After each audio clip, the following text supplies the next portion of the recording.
जब हमारा देश आज़ाद हुआ तो पहला जो शिक्षक मंत्री बनाया गया वो एक मुस्लिम नेता था जिसका नाम था मौलाना अबुल कलाम आज़ाद।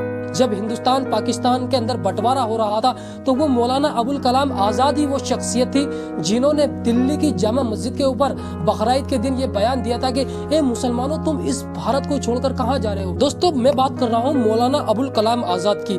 मौलाना अबुल कलाम आज़ाद एक ऐसी शख्सियत थे जिन्होंने भारत को आज़ादी दिलाने के अंदर बहुत ही बड़ी भूमिका निभाई है। दोस्तों मौलाना अबुल कलाम आज़ाद एक ऐसे व्यक्ति थे कि जिनकी विचारधारा की आज भी चर्चा होती है। गांधी जी, नेहरू जी और भी बड़ी बड़ी जो हिंदुस्तान की शख्सियत थी बहुत ही इज्जत दिया करते थे। दोस्तों मौलाना अबुल कलाम आज़ाद 11 नवंबर 1888 के अंदर मक्का मदीना में पैदा हुए।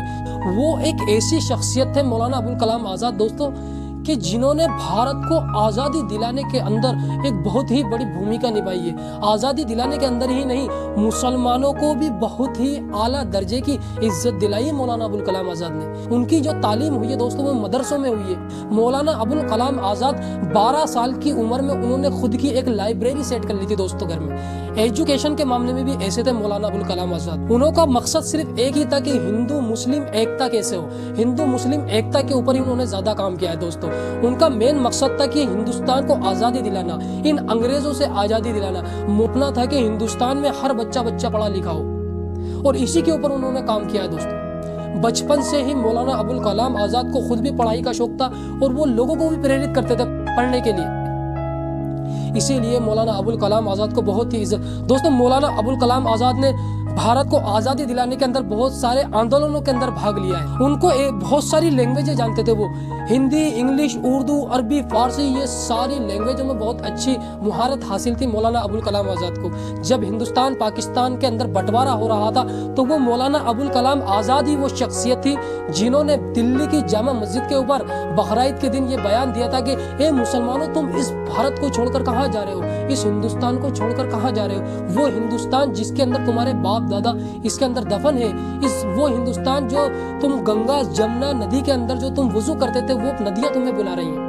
ये मुसलमानों तुम कहाँ जा रहे हो, तुम अपने देश को छोड़ करके। तो दोस्तों हजारों मुसलमान उस बयान की वजह से यहीं पर हिंदुस्तान में रुक गए थे कि ये हमारा देश है, हमें भी इतनी ही इज्जत मिलेगी जितना एक हिंदू परिवार को मिलती है।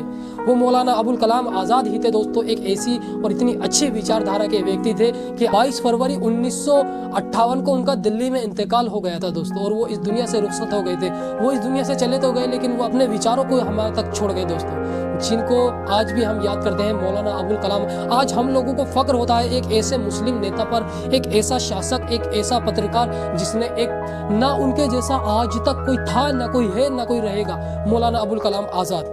दोस्तों हमारे हर बच्चे को मौलाना अबुल कलाम आज़ाद के बारे में बताना चाहिए।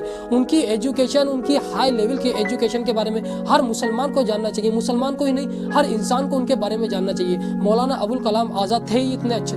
दोस्तों जब हमारा देश आज़ाद हुआ तो पहला जो शिक्षक मंत्री बनाया गया वो एक मुस्लिम नेता था जिसका नाम था मौलाना अबुल कलाम आज़ाद।